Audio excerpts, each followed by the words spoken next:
Welcome to Literacy Mindset, where education leaders from across the country share strategies for improving K-12 instruction today and preparing for the challenges of tomorrow. The stakes are high. Students are facing new academic demands, and educators are navigating an ever-changing educational landscape. Each episode, we explore the most effective literacy initiatives, innovative tools, and strategies that are reshaping education. Whether you're an educator looking to improve student outcomes or passionate about driving meaningful change in schools, the Literacy Mindset brings you the insights and strategies you need to stay ahead. This is where education leadership meets real-world impact. Well, I am very excited today to have another episode of the Literacy Mindset and have my guest here, Dr. Michael Lubelfeld from North Shore School District 112. Welcome to the show. Jeff, it is a pleasure to be here. Thank you so much for having me.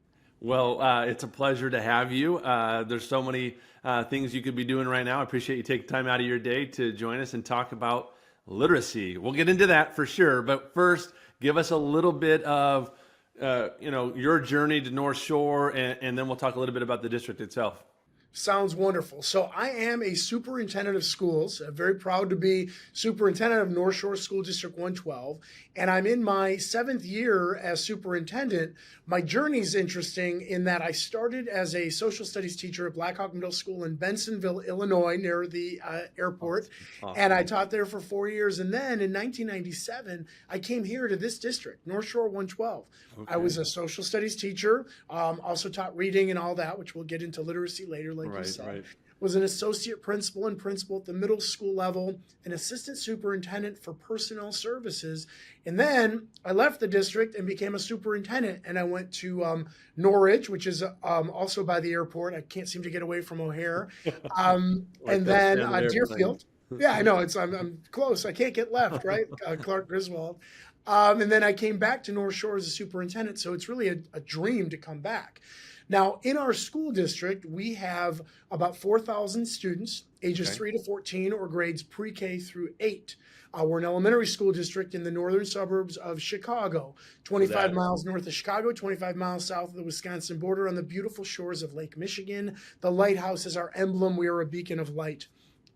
In our student body, about 65% are white, about 27% Hispanic, 2 or 3% Black African American, 2 or 3% Asian, and we have a number of families of multiple races, which is kind of neat, and it's a growing demographic. About 17% of our students are classified as English learners. While Spanish is our most predominant language, 85% of our 17% of English learners speak Spanish. We also have 32 other languages spoken from home, Jeff, so it's kind of fun. About 20% of our children's families qualify for the free and reduced lunch program, so 1 in 5 of our children are in fact living in poverty. There's economic disparities and economic similarities. The district is incredible. About 400 teachers, 550 employees in total. We're very proud to educate, and I'm very proud to be here with you today. Thank you. Excellent. Well, that is an outstanding introduction to the district. We're excited to talk about that. We talked about the beauty of North Shore. We talked about the uniqueness of a number 112 at the end of the district name. So you said elementary district that goes pre-K through 8th grade? Yes. Is that correct? And your buildings are K-5 buildings and a 6-8 building then? Is that how it works? It's wonderful. So we have 7 buildings that are K-5. One of the K-5 has pre-K, so it's pre-K-5. And 2 of our buildings are middle schools. We've got about, I'd say 1,200 children are in grade 6-8. We have a middle school on the Northwood. We have a middle school in the center, Edgewood. We have a lot of trees in the neighborhood. That's why we have the wood. Everything's wood there. Okay, great. Well, it's really excellent when you get the opportunity to focus on grades K through 8, because you don't have some of the high school challenges. You have other challenges that come with it. But just talk us through a little bit then how you philosophically think about literacy, your deployment of curriculum from a literacy standpoint, and we'll go from there. So I do believe that reading, writing, and arithmetic, not to sound cliched, I do believe those are the fundamental cores. Now, That's not to say we don't celebrate and support the fine arts and applied arts. We do, Sure. world languages we do, and we're proud that we also have about 900 kids engaged in a two-way immersion dual language English Spanish. Oh, that's right. So Excellent. literacy is big for us. We also do believe in reading, writing, listening, and speaking. So we want to value the listening comprehension and the speaking comprehension and abilities as we focus on reading and writing. We also do have a heavy emphasis on foundational skills. We work with phonemic awareness. We're looking at fluency. We're looking at comprehension. We're trying to look at a holistic and comprehensive view of literacy. And over the last 8 years, our school district has been on a very deliberate and intentional transformative journey of moving from a system of schools that were separate, disparate, and independent to a school system that's got a coherent, clear, and leading to a guaranteed viable curriculum ultimately, with materials, with standards, and with support and training. So we're on that journey, and I'll gladly talk any details you want and share micro, macro, whatever you'd like. So what led to the decision to move from what you're sort of describing as a more centralized approach than maybe decentralized, let schools pick and choose their curriculum as they will? What led to that decision? Success by happenstance or success by luck, and disparities in opportunities in our own community. So the school board and the administration came together and said, why is it that we can't predict how Johnny, Susie, Clarice are going to be doing, so to speak, but it really is a lottery of the teacher and their interest, ability, and skills, the principal and their interest, ability, and skills, and resource allocation. So it was all over the place. And the board said, I think we can do this differently. And I think we can still have the magic of excitement of instructional excellence and artistry of teaching. Yet we do need to have some sort of foundational core experiences of teaching and learning where anyone in our community can live north, south, east, west and get what's close to a guaranteed and then viable curriculum. I'm actually pairing with you from a school, so I'm in a middle school. Right. So I'll redo that if that's okay. Sure. I forgot about the bell, sorry. Oh, that's okay. So the school district deliberately and intentionally wanted to address what had been an inequity of access, opportunity, and experience. Simply, it was a lottery based on your teacher, principal, or school. Right. Materials were different, training supports were different, and expectations were different. And they said, hey, folks, we're a united community. We're unified.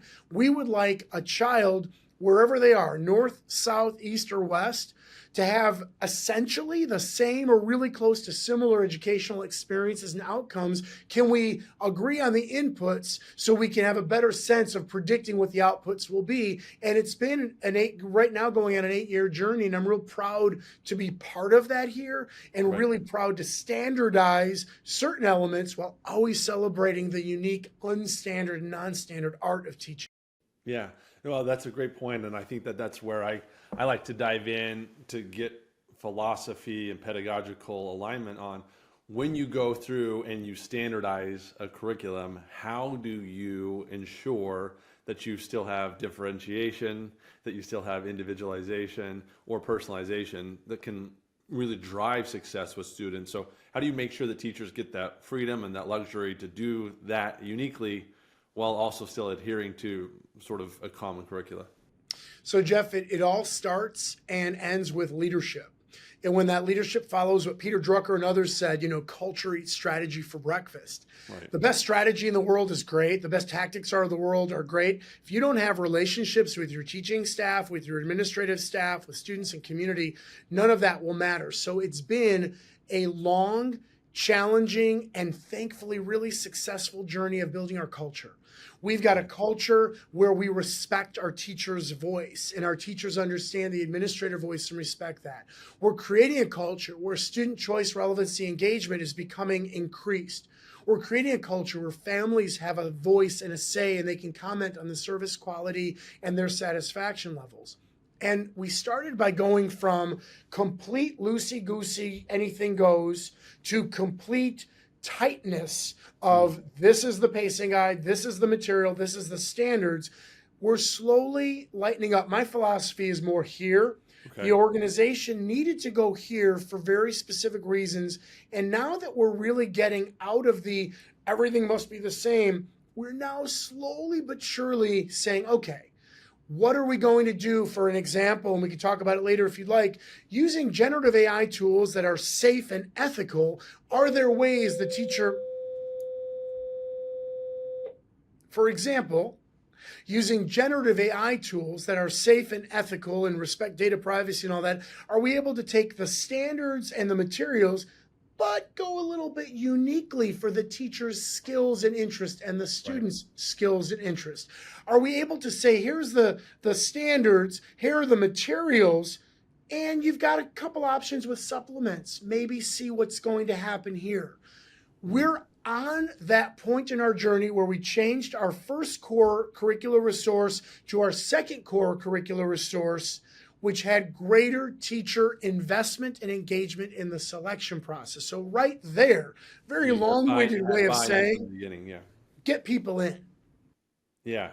No, I think that that's probably something you could go on for days about, right? Buy-in is such a critical component. You can say what you want from the rooftop, but if it's not bought in the ground level, won't work too well. Okay, so have a standardized curriculum across the schools. What sort of system of or framework of intervention do you have? Obviously, high quality instruction's the big key, but clearly there are things that form or differences when people come into the system. How do you think about intervention? Are there strategic frameworks? Or do you use coaches or interventionists? Maybe let's talk intervention a little bit. You got it. So, of course, you cannot intervene your way out of a bad tier one. So you got to have a strong tier one and know that that's the foundation, and each and every child can learn, each and every child can succeed. It's that asset mindset. It's that collective efficacy. So I'm going to start there. High level is soup, right? I'm really lucky that our Board of Education has allowed us to have a structure where we've got an assistant superintendent for teaching and learning, director of curriculum and instruction, 2 learning coordinators, amazing principals and associate principals, probably the finest teachers in the world. Sorry to your other guests. And we have instructional coaches. 8 years ago, we had 0. Now we have 10 FTE. Wow. 9 schools. Okay. We also have some other specialized coaches. We also have reading interventionists who are reading specialists. And then, right now we're talking and we've gone, we're post-pandemic. Right. During the pandemic, when it was a whole host of other challenges we can address, we established and identified a need for mathematics instruction. And for the first time, we created the position of math interventionist. And we hired specialized math instructors from our own population and from the outside who are providing math interventions too. So I don't want to lose sight of that. But it's really this reading specialist has traditionally provided reading intervention, to directly answer your question. Got it. Okay. We also do have some self-contained special ed. I would say 12 to 15% of our students have an individualized education program. Probably 4 or 5% of those children might need a specialized reading or literacy program. So you've got that, I'll call it, it's beyond tier 3. I'll call it special ed, pull out, very small number of children. I'll call tier 3, if tier 1 fails, tier 2 fails, we've got some drop-in tier 3s before we go even further. Okay. Tier 2 is the primary intervention area, 6 weeks, 12 weeks, short term, not a place to live, but a place to visit, where our reading specialists will use research-based, evidence-informed interventions based on training and structure, whether it's the tier 1 resource intervention or whether it's more specialized or software-based. We'll do anything we possibly can, Jeff, to help get our children growing at where they should grow according to whatever metrics and measures we're using. And ideally, we want that achievement or status to grow. Right. If you want, I can give you a little snapshot of a 5-year look back with some explicit data that we just collected. Is that too detailed? Yeah, no, let's do it. Let's do it. Okay. So in our district, we have a number of research partners. One of them is ECRA, education research, consulting associates. So ECRA warehouses all of our standardized data, the NWEA measures of academic progress, reading, math, also our FAST bridge or whatever it is that we're using. They've got everything. So I recently asked our consultants with ECRA to take a 5-year clean cohort. So they identified 324 students who started with us in grade 2 and over 5 years experienced with us, and today they're in grade 7. Okay. So the children who performed in the 25th percentile nationally, reverse that. The children who performed in the 25th percentile locally in second grade were in the 31st percentile nationally. Over 5 years of interventions and education here in the district, that cohort, those children are now performing in the 51st percentile nationally. They jumped into the national average. Above the threshold, yeah. Above the threshold. Our children in the 50th percentile nationally, I always do this. Our children in the 50th percentile locally in grade 2, after 5 years of interventions, are performing in the 80th percentile nationally. And our children who are performing in the 75th percentile locally from this clean cohort of 324 kids are in the 84th percentile nationally. So our educational inputs are working, taking one snapshot of a group of 324 children out of our 3983, looking at second grade through 7th grade clean cohort. Big picture, I'm real proud of that. That shows that our focus on literacy, reading and writing, is having an impact. And our children who would be at risk, whatever we want to say there, I don't want to offend anybody, but we don't have a deficit model, but just traditional, are now not at risk. Right. And that's because of our teachers' work. And I'm really proud of that. It's exciting. And it's a whole host of interventions, whether it's the core tier 1, whether it's different materials, whether it's tier 2 interventions, whether it's our specialized approach, whether it's coaching, whether it's collective efficacy improvements, all of the above, my friend. So I'm really proud to be able to share that with you and your audience. Yeah, no, thanks for sharing that. That's excellent. And I love kind of diving into bits and pieces where that can happen. One of the things that we confront a lot on the Mindplay side of it is the 4th, 5th, 6th, 7th, 8th grades, 4 through 8 range, where students might be reading, multiple grade levels below, do have some foundational skills gaps in this particular case in the skill, but yet you've got a 6th, 7th, 8th grade teacher that's like, I'm not sure I know how to teach phonemic awareness, or how do I make sure they know all of their phonics or phonemes? So what do you guys do in that situation? How do you address that? How do you support teachers that have that in their classrooms? Well, we've not completely figured it out, but I'm really proud of our efforts so far. So we have English learner teachers who are going to do pull out and push in because children arrive here at various points in their career. Right. That's why I wanted to do a clean cohort of 2nd through 7th grade. That's everybody, including children and any identified label you can think of. We provide LETRS letters training. Right. It's like university level or graduate level training to all of our teachers K-5. And that's been like a 5-year journey. And if we need to increase it to grade 6, which I should know this, I think we might be. Sorry to my director if she's watching that I don't remember. But we're expanding whatever that support and training may be to really keep that community of learners going. So it's internal professional development opportunities. Our instructional coaches are well-versed primarily in literacy and mathematics as the foundation. They're excellent teachers and creators of learning too. They will then dispatch or deploy themselves to engage with the teachers. At the middle school level, it's really the English language arts teachers upon whose shoulders the greatest burden falls to equalize or mitigate any sort of deficiencies there. And obviously our social studies and science teachers are right there and everybody else in between. If we've not helped create conditions where every child by grade 3 is at grade level, whatever that means. Sure. We know that we're in for a long journey because by 9th grade, when they leave us and go to the high school, they could really be challenged. So everything in our power is to try to help mitigate any lapses in foundational skills. That's really been our push in our school district for the past 5-6 years. We also are aiming to have print rich and representative rich print where the children, especially as they get older, can see themselves as mirrors in the materials that we're reading and using to see if interest and a student's perception of relevance can help ameliorate some of the actual core skill deficits. And that is, we are a work in progress. We're not there, but that's what we're trying to get. Yeah, I'll love to hear a follow-up data on that piece, because that's a great emerging research around the value of that. So, okay, let's shift a little bit. Give us a framework for technology in the district, and then we'll try and tie the two together and see where that takes us. So from a personal philosophy, I'm an EdTech guy.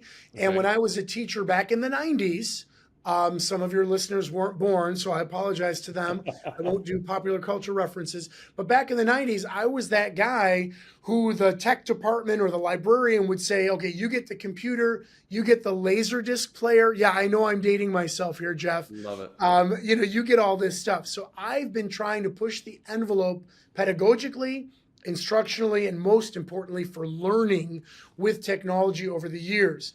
When I was a superintendent of a school district, we converted an old office into a computer lab, and we started with Khan Academy back in the early 2000s. Wow, Here in North Shore School District 112, we have an iPad for each child. In grades K through 5, they don't have to take them home every night. We changed that because it's teacher discretion and family choice, like it's a partnership that's been very popular. In grade 6-8, they spend a bit more time with the iPad almost as an executive function tool, administrative for a child, so that goes home every day. Every teacher has a MacBook Air and an iPad. We have Apple TVs throughout the entire district deployed, and as we modernize classrooms, each classroom has 2 or 3 points of projection. We want to leverage technology on the macro: sound enhancement, visual enhancement, modern iOS in our district. We love Chrome. We love everybody. We love Microsoft. So we're not, we're company agnostic, but it's working for us. We also have an Apple professional coach who has office hours throughout the year with our teachers to teach them how to go to the next level. What's our aim? Creation, curation, and use of EdTech as appropriate to innovate and enhance. We believe in the TPAC model. We believe in the SAMR model. We're at different levels. We still have substitution. It's not bad. It just is lower level versus replacement. We do not want children on devices all day. We're very concerned about screen time. We're very concerned about social media and mental health. So we're very conscious of the conditions we create and the practices we have. Our current adoptions of curricular resources include consumable workbooks, old school. We want children writing paper and pencil. We want reading with it. Okay. We also want to leverage the power of things like generative AI and like magic markers and magic, creations to create conditions where the World Economic Foundation Jobs Report is going to guide us to leverage our technology to create students who can survive in the world of the future and help society learn and grow. Got it. So you do have a very distinct perspective on technology. Love it. What caused or influenced the decision to be iPads in 6, 7, 8? That's a unique decision. I don't think I've seen that very often. We do have a case with a keyboard. Okay. We were using Chromebook 6.3.8 and iPads K2 for many years. Which is a common We became deployment. completely out of step, Jeff, in terms of device management and our ability to even get our heads around as an organization. What are we supporting? Are we doing Chrome? Are we doing iOS? And we didn't have the bandwidth in our tech department, Box and Wire, and our teaching and learning department after the pandemic, where we realized a host of things we tried to do right and a host of things we were doing wrong. Some of it involved our inability to manage our mobile devices and to even have a strategy for training, support, and deployment. We opted for the iPad, the Apple Coach. We have a couple Apple distinguished educators. It was purely a decision that we made with input and, That's wow, great. it's a big deal. Financial, all the Sure. implications. For us right now in our K-8 world, it simply made the most sense to try to create the most meaningful and impactful usage of EdTech where it didn't take over. In the past, it was the devices were taking over and we couldn't manage. Now it's pedagogical approaches and having the devices right here that we can manage consistently and provide better training for. Yeah, no, I like that. I do think that there is an element to cohesion that can be uh, missed as an opportunity, right? If you let the devices become too problematic and take up too much of your time. So kudos on that. I love seeing that. Um, okay, how do you have a framework for decision making as it relates to software? That's the other thing. As a software provider, sometimes we love hearing everybody talk about their device management. Then we're like, but what are you going to do with those devices, right? So how do you guys think about software? Well, we think a lot about it. So we used to have a free for all in the district with everything, and we've really, clamped down a little bit. Sure. Again, not trying to stymie creativity and stifle voice, but to really get a handle on what can we manage, what are we doing. Right. So we have the Learn platform. It's one of many. Yep. It works for us. Okay. If administration wants a software tool to supplement Tier 1, administration has to run it through the Learn platform, data privacy, Illinois laws, federal laws, our curriculum framework based on Marzano's work. Is it going to be something that meets all of our standards internally? And then we'll deploy training and support. If a teacher wants an app, we go through the same process. Okay. Now, an app can be a one-time app as a one-off. An app can be actually a very thoughtful company that runs supplemental curriculum. Right. We want to run it through and make sure it's vetted through a thoughtful process, a rubric, and standards. Once we do that, we then deploy it and we have access to it. We use Clever for single sign-on for our students and for our teachers. Okay. We've got a learning management system of Otis. Again, everything is fine and it works. Some teachers use Google Classroom. My point is we're company agnostic. If you've got a product that's going to support the learning and growth of our children, and if you can deploy it where you're going to support our teachers, we're going to look at it. Yeah. Number one, do we have something that is already doing it and do we need to add confusion? Yes or no? Sure. Two, are what you're doing, is it different and nuanced? And do you have a niche, maybe in fifth grade ELA, English Language Arts, versus the whole thing? We're very open to, again, how do we allow for unique and distinctive artistry? One teacher may want to use it. Let's experiment and explore. It, though, has to follow our standards and guidelines, and we've got to have data privacy. We also have almost an obsession with cybersecurity too, Jeff. So everything's got to be really safe and sign all of our legal agreements too. Yeah, no, and I think in the growing world is that commitment to that it's a pretty important part of it, and we've seen challenges to that. Okay, let's go to the fun side of it here. What are the challenges technologically with deployments, and what are some things that maybe you would say to my peers or the EdTech space in general? What can we be doing to better help deployment of technology and curricula inside of your buildings? So believe it or not, first and foremost, make sure you conform or comply with the state's data privacy. Illinois is one of many very, very strict states. You can't sell our students' data. You can't exploit our students' data. We'd like you to have bank rate security. So part of it is really the box and wire bells, back of the house. Make sure your back of the house is clean and orderly. To use that metaphor. I love it. Then when it comes to teaching and learning, we are biased towards the companies that have former teachers or current teachers who are going to be the trainers who really understand as close as they can to possible what my world is like and what the world of our teachers is like, to make sure that whatever we're going to deploy, you've got to be able to support us. We want to lead with professional development, support, and training, on demand, asynchronous, and live synchronous. That's critical for us because we're not going to just put a kid in a corner on a computer. We're not going to just do a learning center with an iPad saying, go to XYZ. We don't do that anymore. What we want to make sure is you've done some research and homework on us and you understand, like today in District 112, we are an HMH in English and Spanish K5 into reading and arriba lectura. It's all public. So, it's not secret. So you want to know that, like, how does your tool leverage the same concepts and components, even as down to micro as thematic or macro as instructional approach.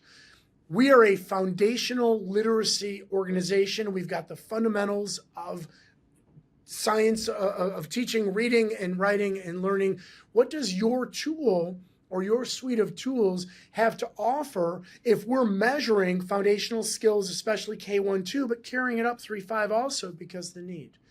And then finally, is it engaging on either iOS or Chrome OS? Those are the two biggest players. In our district, it has to be iOS.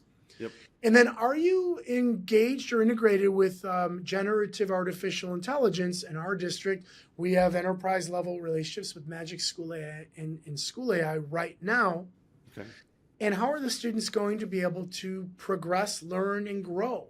It's a lot. I'm asking you a lot. No, I love it. That's though. what I need. Yeah, That's what we need. And I think that as we are more open about those demands, right? Like it can help raise the level of everybody. And so I appreciate you being willing to share that. Do you have a framework or policy around AI? How do you guys think about AI in the district? Yes, resistance is futile, and that's for the Star Trek Next Generation fans from many years ago. It is the Borg, but hopefully it's got a little bit more human intelligence in it.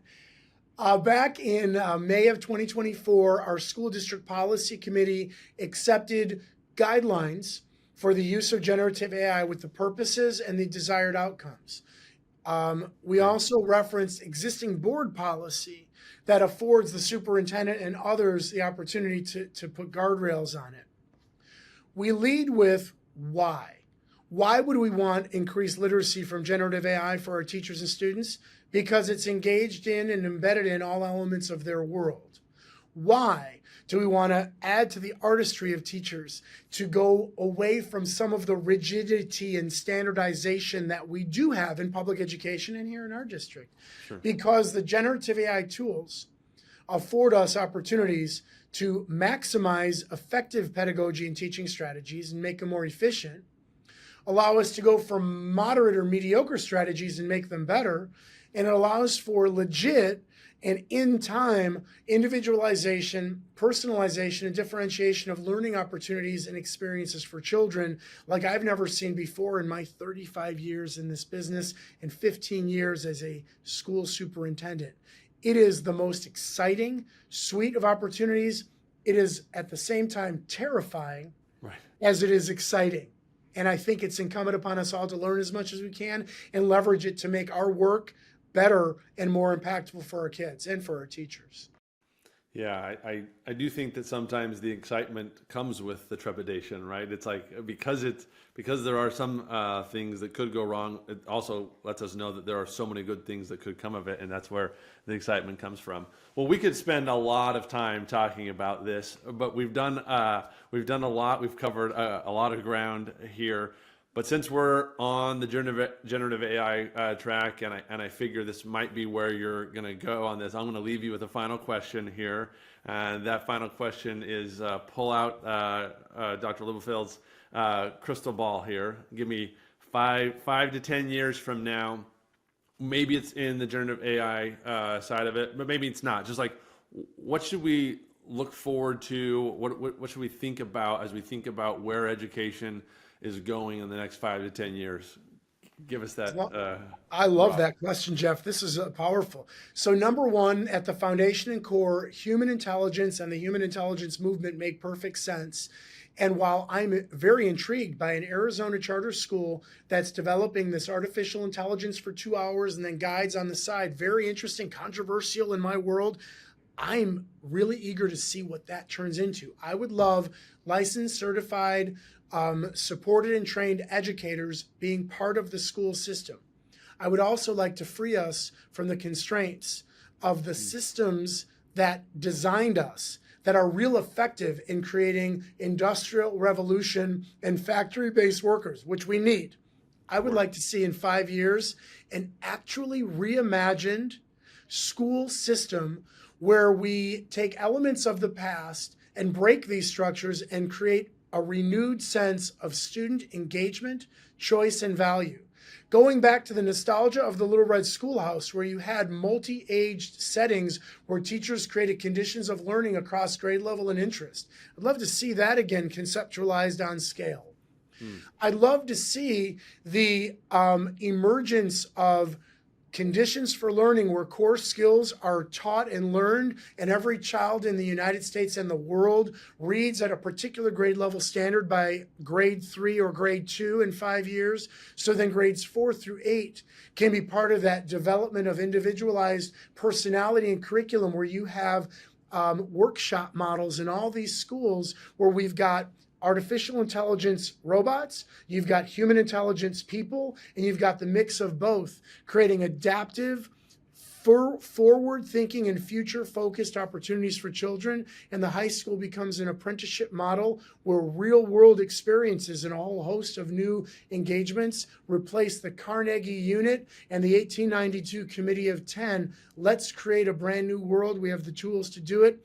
And I believe we have the technology that will allow it. In 5 years, remove the burdens that have created a system that gets everything it was designed for, create a new system together with courage and with support.